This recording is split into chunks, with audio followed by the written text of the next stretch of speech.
The concept of an arranged marriage might be an outdated concept for many, but it's still being practiced in some cultures. Based on a show in Denmark which premiered in 2013, when Married at First Sight premiered on 8 July 2014 on FYI, the American cable channel owned by A&E Networks, people were intrigued, and the interest hasn't waned over the years.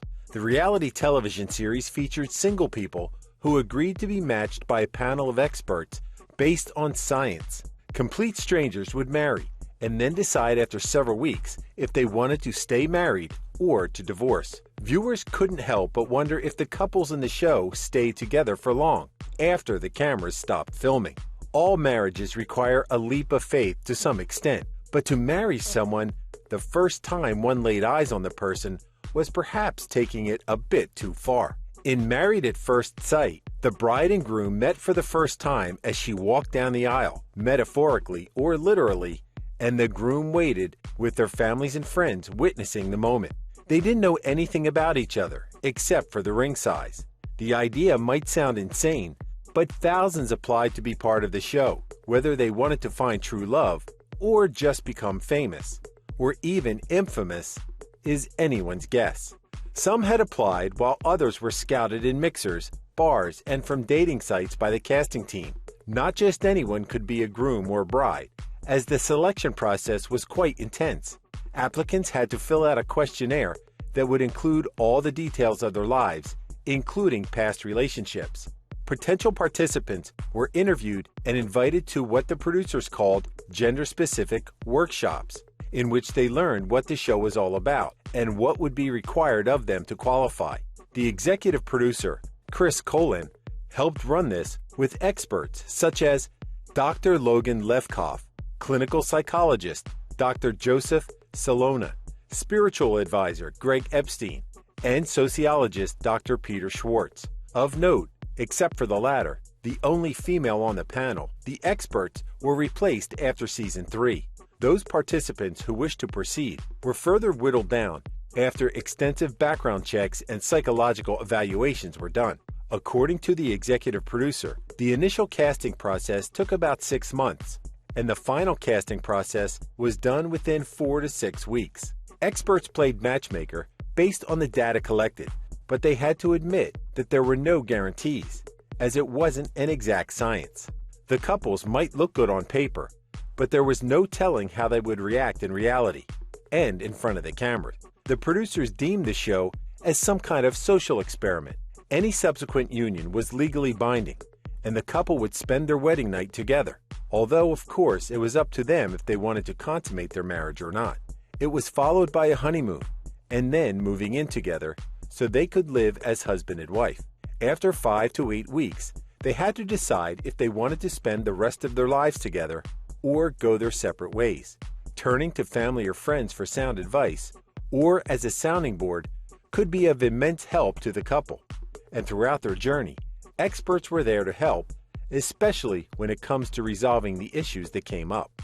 For their protection, the grooms and brides signed a prenuptial agreement should things not work out between them, meaning that they walked out of their marriages with whatever they brought into it. The cost of divorce, however, wasn't entirely paid for by the producers of the show. Executive producer Colin said they would help cover the cost of the attorney, but it was nominal and only within a certain period of time. Many couples chose to stay together come decision day, but some eventually divorced. Here are some of those who continued to make their marriages work and stood the test of time.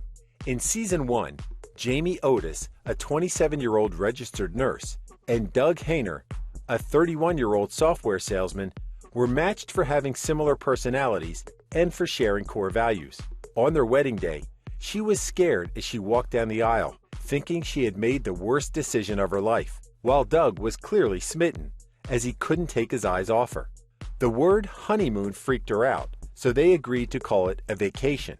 He grew on her as she realized that he had everything she wanted in a guy, and that they had so much in common. Much later, Jamie talked to her sister about Doug lying to her about not smoking, which she said was just a silly thing, but it caused her to have misgivings about staying with him. She said, "They would start off with a lie, and then before you know it, They're cheating and they're beating you. And then they're leaving you. However, her sister dissuaded her of that notion. The couple worked things out and were able to move forward. Doug had a talk with his parents whose successful marriage he wanted to emulate, and they believed that Jamie was good for him. As the couple compared their wedding and monthsary photos, it was clear how far they had come from being awkward to being comfortable around each other. Doug started with not being able to touch her waist, to feeling like he couldn't put his arms around her enough. Initially, Jamie wasn't attracted to Doug, but he had been very patient with her. The sexologist said Jamie had to understand that they picked Doug for her for a reason. And just because someone doesn't match the expectations that you have in your head, it doesn't mean it's not right. Their marriage wasn't consummated throughout the experimental period, as Jamie wasn't ready to have sex, and he didn't want to pressure her into it. However, they had come to the point at which there was real affection and attraction between them. In the end, they chose to stay married, even if they weren't yet in love. He said, "My feelings have grown each day. I can't think past the experiment without her in my life."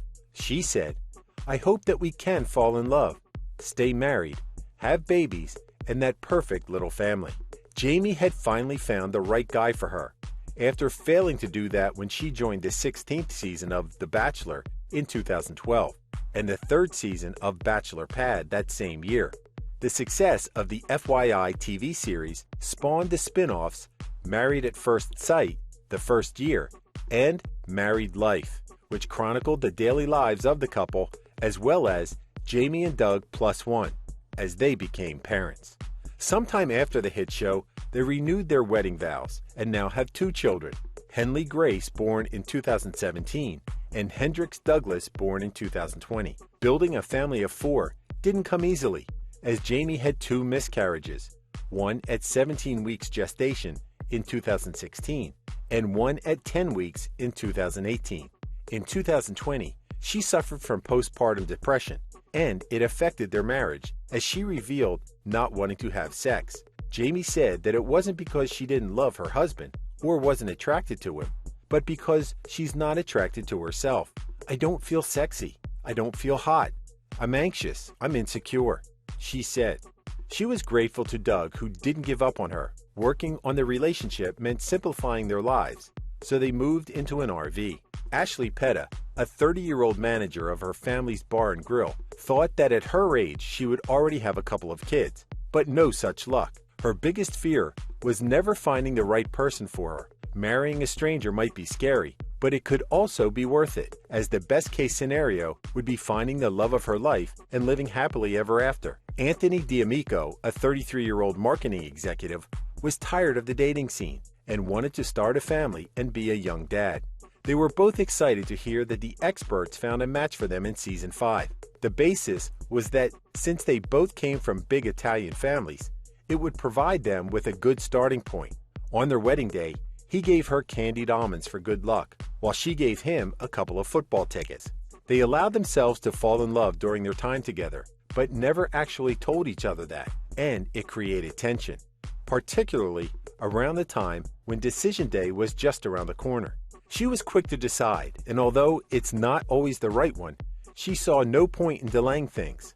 He wanted to think things through and not be rushed into doing anything before he was ready.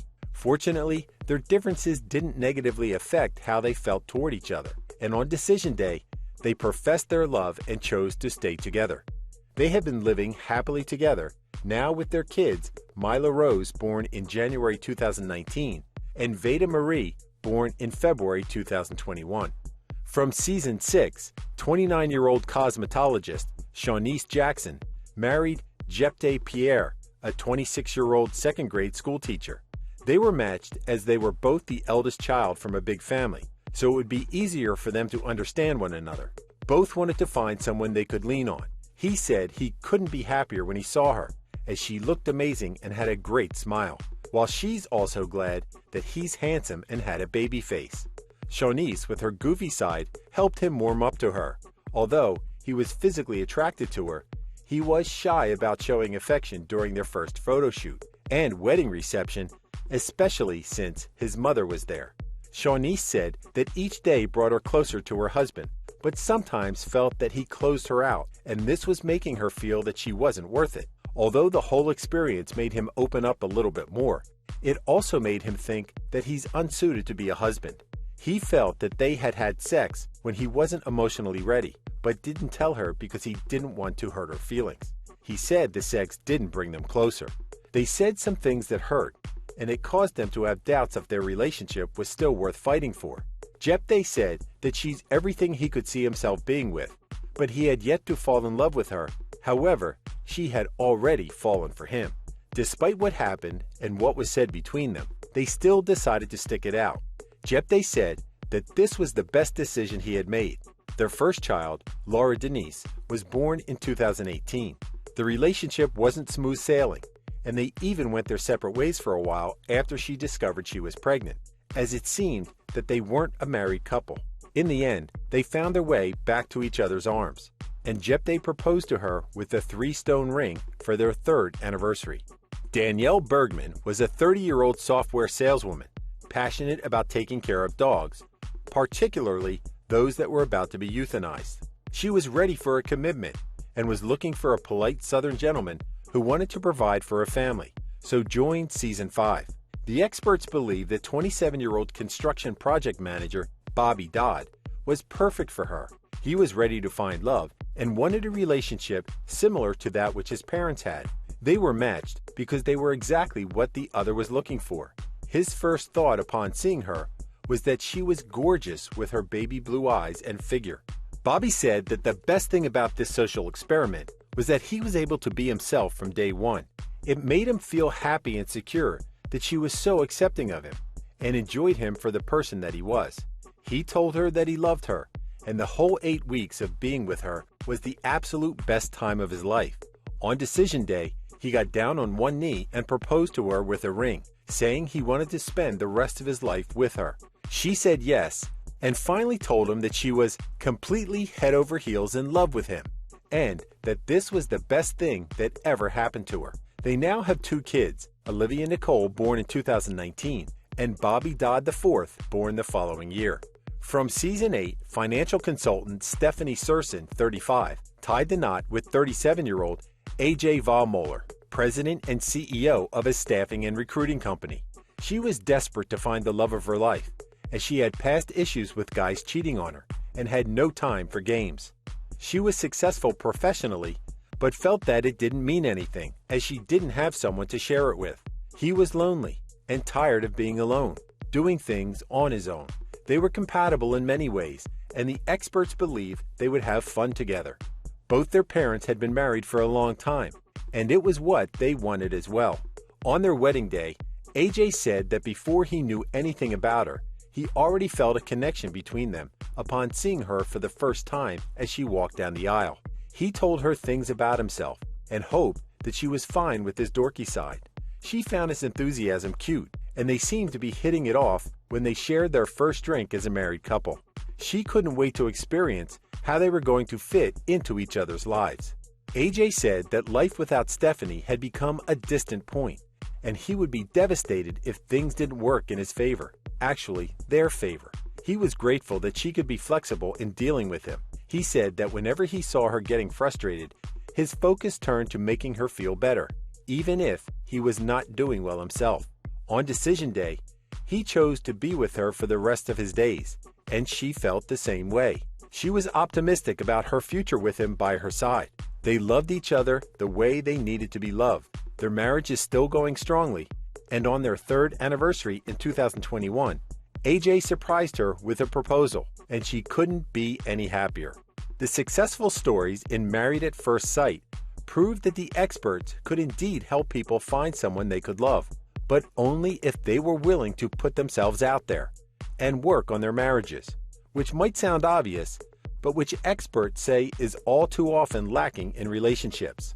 Fans are clearly fascinated by this concept and can continue to follow their journey through their social media accounts and on Lifetime Channel's Married at First Sight Couples Cam, which premiered in May 2020. Thank you for spending some time with us. Make sure to like and subscribe so you never miss another video. We also handpicked these videos, which we recommend you watch next. You can talk to us on all social medias or ask a question in the comments below. Thank you for being with us, and we'll see you back tomorrow.